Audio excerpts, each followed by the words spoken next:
mighty force of the atom may be used for man's destruction or his good. The process is the same. Canada, rich in uranium, is harnessing atomic science to the uses of daily life. The Cobalt Bomb, one of the newest developments of Canadian research, has already relieved cases of deep-seated cancer that were considered hopeless.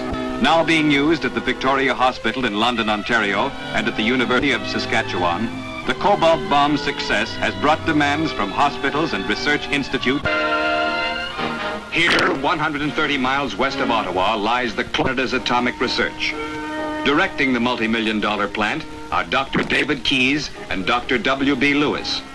Between them, they helped chart Canada's development in the functional use of radioactive materials.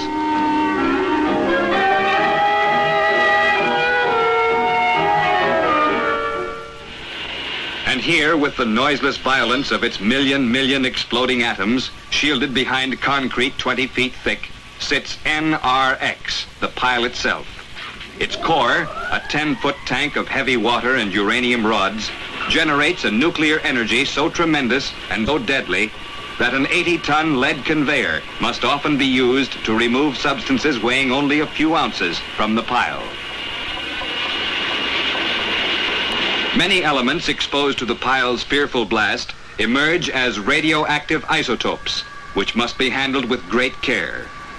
These isotopes have exactly the same characteristics as ordinary elements, except that they give off radiations which allow them to be followed and identified through many chemical and physical processes.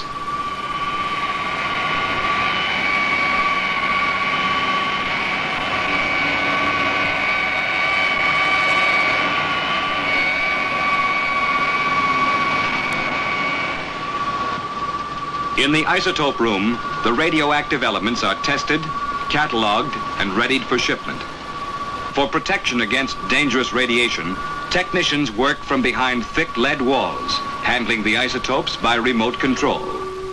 A sample of every isotope goes through a wall safe to the Geiger Counter room, where its radioactivity is measured. Isotopes from Canada can be obtained by qualified scientists anywhere in the world, provided only that their findings are made available to all.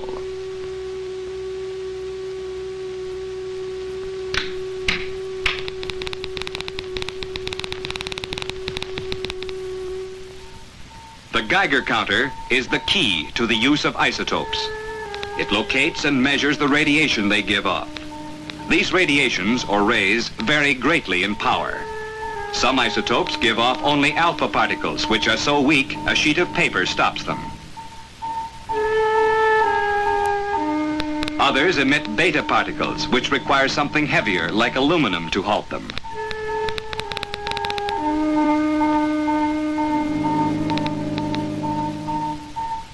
Gamma rays, the big guns, can be checked only by solid blocks of lead.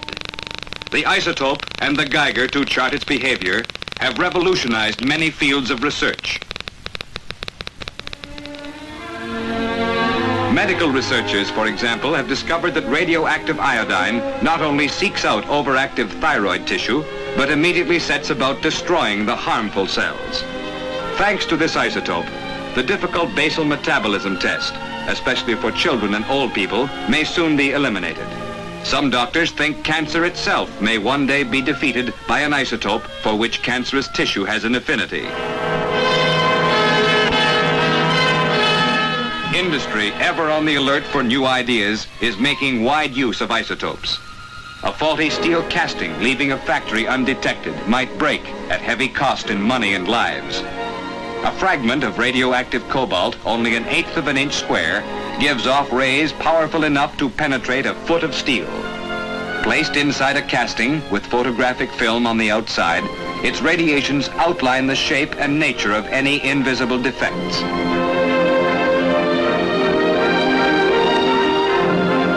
In Canada's largest industry, papermaking, radioactive strontium, placed beneath the wet, moving sheet, automatically controls the thickness of the paper. Isotopes are at work in almost every industry.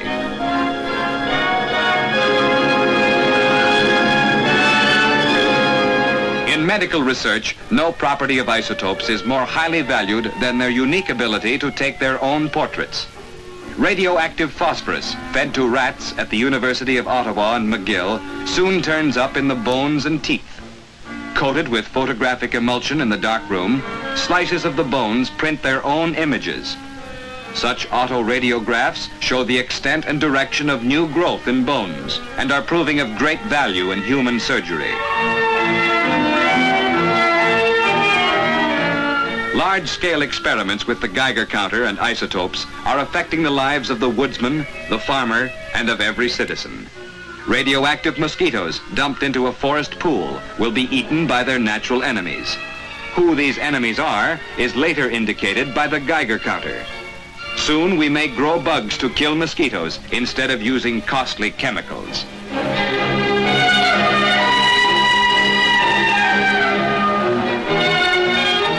We know how animals function, but how about trees? A shot of radioactive carbon in the trunk, a Geiger counter, and you can follow the whole circulation system of a living tree. By such methods, scientists learn when fruit is ready to be picked, which fertilizers are best, the whole pattern of plant life.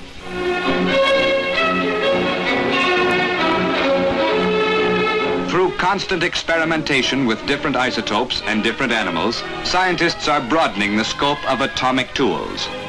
Now, within the reach of the average researcher, are studies on rickety fowl, cultivation of new parasites to destroy old pests, selection of best fodders for sheep and other animals. In every branch of science, isotopes, the greatest discovery since the microscope, have paved the way for a vast new advance.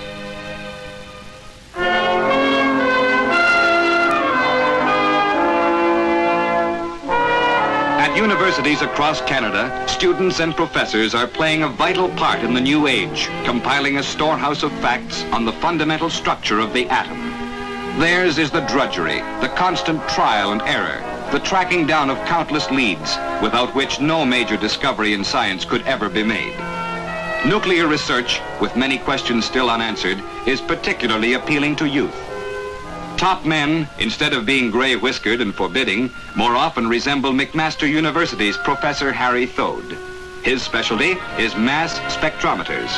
With them he studies, among other things, the spontaneous fission of pitchblende, the ore of uranium.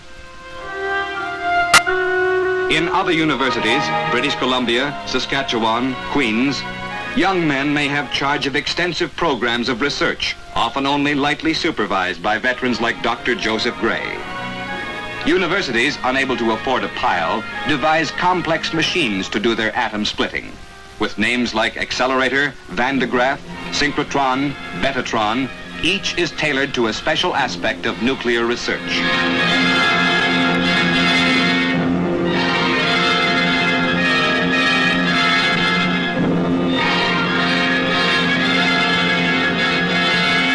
Where Lord Rutherford once did his monumental work on the nature of atomic radiations, McGill remains one of the most important centers of nuclear research.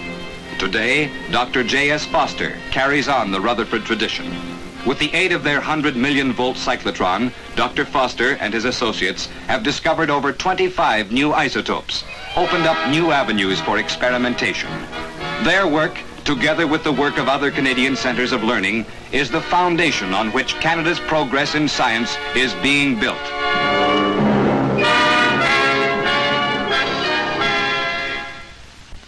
And what of atomic power to turn wheels and heat homes? The 5 civilians who make up Canada's Atomic Energy Control Board consider its early development a major concern. Mankind will use, in the next 50 years, more power than in all history up till now.